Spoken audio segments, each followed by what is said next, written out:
नमस्कार साथियों, आपका बहुत बहुत स्वागत है मेरे चैनल पर।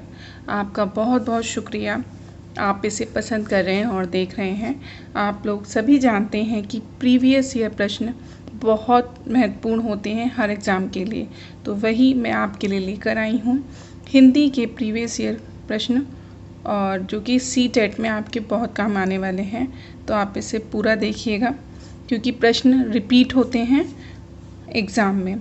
तो बिना देर किए शुरू करते हैं। किसी भी भाषा पर अधिकार प्राप्त करने के लिए सबसे महत्वपूर्ण है, तो सबसे महत्वपूर्ण क्या है? शब्दों के अर्थ जानना, उस भाषा की वाक्य संरचना जानना, उस भाषा का अधिकाधिक प्रयोग करना, उस भाषा का व्याकरण जानना। तो जो बेस्ट ऑप्शन है आपका वो C है, उस भाषा का अधिकाधिक प्रयोग करना। यानी जब हम कोई लैंग्वेज सीखते हैं तो हमें उसका बोलना, यानी हम ज़्यादा से ज़्यादा जब प्रैक्टिस करेंगे तो वही हमारे लिए इफ़ेक्टिव होगी। इसलिए उसमें बताया सबसे महत्वपूर्ण क्या है, तो हम जितना ज़्यादा बोलें वो महत्वपूर्ण है। तो देख लेते हैं इसकी व्याख्या। किसी भी भाषा पर अधिकार प्राप्त करने के लिए उस भाषा का अधिकाधिक प्रयोग करना सबसे महत्वपूर्ण है। भाषा एक अर्जित कौशल है जो अधिगम्य अभ्यास के नियम द्वारा अधिकाधिक विकसित किया जा सकता है। भाषा पर अधिकार प्राप्त करने के लिए शब्दों के अर्थ जानना, उस भाषा की वाक्य संरचना जानना तथा उस भाषा का व्याकरण जानना महत्वपूर्ण है, परंतु इन सब में सबसे महत्वपूर्ण भाषा का अधिकाधिक प्रयोग करना है। नेक्स्ट प्रश्न है, समावेशी कक्षा में बच्चों की आवश्यकता को पूरा करने में भाषा शिक्षक के रूप में आपकी मुख्य जिम्मेदारी नहीं है। आपसे पूछा है नहीं।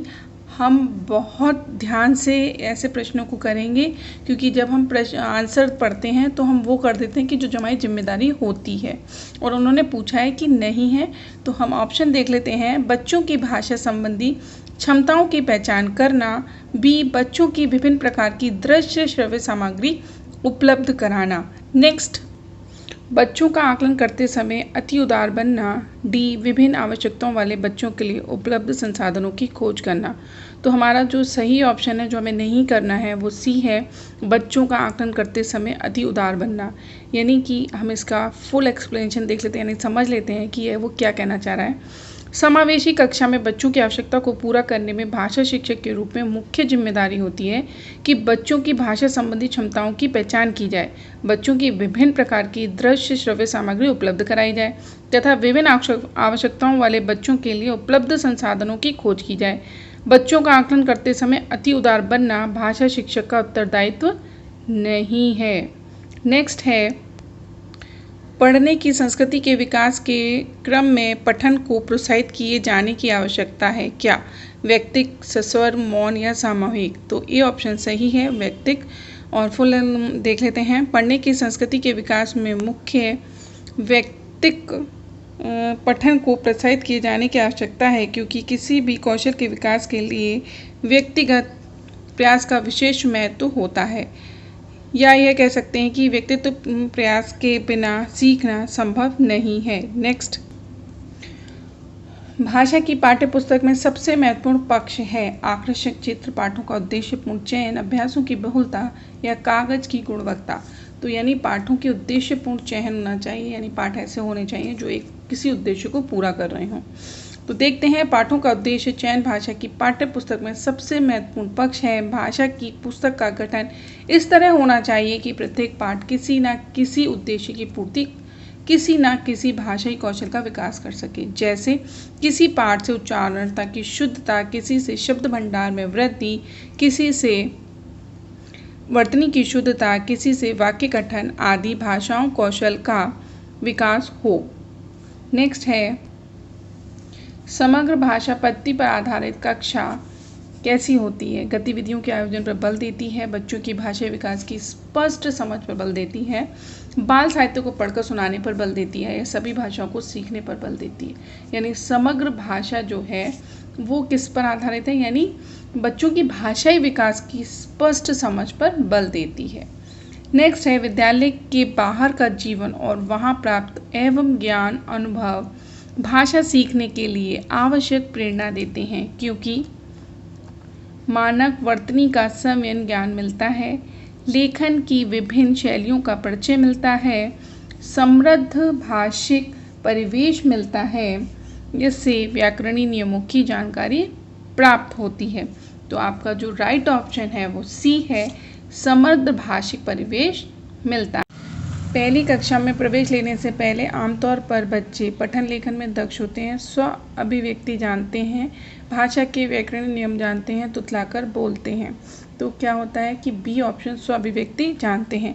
पहले कक्षा में प्रवेश लेने से पहले आमतौर पर बच्चे स्व अभिव्यक्ति जानते हैं, यानी वो इतना तो जानते हैं कि वो अपने बारे में बता सकें।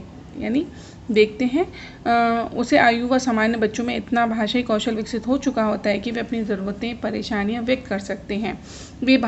वे शब्दों के लिंग वचन आदि जानते हैं तथा दैनिक आवश्यकताओं की वस्तुओं के नाम पर उनके कार्य एवं शब्दों के अर्थ के साथ संबंध स्थापित कर लेते हैं। नेक्स्ट है, सुरभि अक्सर डा वाले शब्दों को गलत तरीके से उच्चारित करती है। क्या आप करेंगे? यानी एज अ टीचर आप क्या करेंगे, आपको वो समझना है। उसे ड वाले शब्दों की सूची पढ़ने एवं लिखकर अभ्यास करने के लिए देंगे। बी, उसे ड वाले शब्दों को आगे पीछे अपने पीछे दोहराने के लिए कहेंगे। सी, उसे सहजता के साथ अपनी बात कहने के लिए प्रोत्साहित करेंगे। डी, उसे ड वाले शब्दों की सूचना पढ़ने एवं बोलकर अभ्यास करने के लिए लेंगे। तो आपका जो है वो राइट ऑप्शन है डी।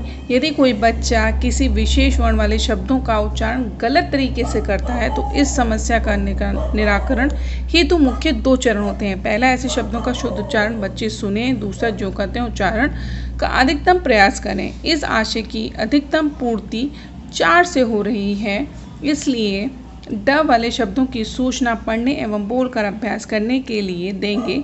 ये सही उत्तर है।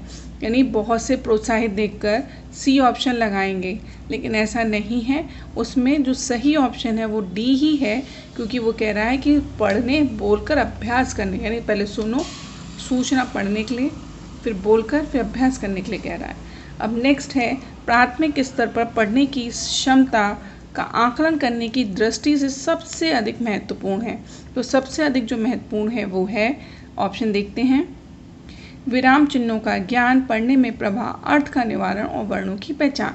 तो आंसर है, प्राथमिक स्तर पर पढ़ने की क्षमता का आकलन करने की दृष्टि से सबसे अधिक महत्वपूर्ण वर्णों की पहचान करना है, विराम चिन्हों का ज्ञान एवं पढ़ने की प्रभाव कौशल का विकास उच्च प्राथमिक स्तर पर एवं अर्थ का निर्माण मूलतः माध्यमिक स्तर पर विषय है। अब देखते हैं नेक्स्ट, भाषा की कक्षा में कहानी सुनने का मूल उद्देश्य है। तो मूल उद्देश्य क्या है, देखते हैं। बच्चों की कल्पना शक्ति का विकास, बच्चों में सुनकर दोहराने की आदत का विकास, बच्चों को अनुशासन में रखना, बच्चों का मनोरंजन करना। तो आपका जो राइट आंसर होगा वो ए, बच्चों की कल्पना शक्ति का विकास करना। आप जब कहानी सुनाते हैं तो बच्चे कल्पना करने लगते हैं। अगर आप उनको कहोगे जंगल, तो वो जंगल से सोचने लगते हैं, शेर, इस तरह का। तो हम इसकी व्याख्या देखते हैं। नेक्स्ट है, बच्चों की मौखिक अभिव्यक्ति के विकास का अर्थ यह नहीं है। क्या नहीं है? तो आप अपने एग्जाम में इस बार ऑफलाइन होने जा रहा है तो आपको बहुत बेनिफिट रहेगा कि नहीं है तो उसको सर्कल कर लीजिएगा और नहीं के हिसाब से ही आंसर करिएगा। फिर है, ये वाद विवाद में बेझिझक होकर बोलना, कहानी सुनकर शब्दांत दोहराना, अपनी कल्पनाओं की मौखिक अभिव्यक्ति, बातचीत में सक्रिय भागीदारी का निर्वाह करना। तो जो नहीं है वो है बी, कहानी सुनी और ऐसे ही आपने बोल दिया, दोहरा दिया, तो वो आपका अभिव्यक्ति का विकास नहीं है।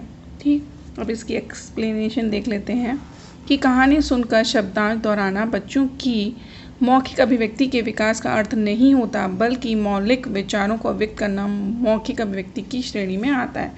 अतः वाद विवाद में बेझिझक होकर बोलना, अपनी कल्पनाओं की मौखिक अभिव्यक्ति की बातचीत में सक्रिय भागीदारी का निर्वाह करना मौखिक अभिव्यक्ति के विकास के उदाहरण है। विकल्प बी, कहानी सुनकर दोहराना मौखिक अभिव्यक्ति के विकास का उदाहरण नहीं है।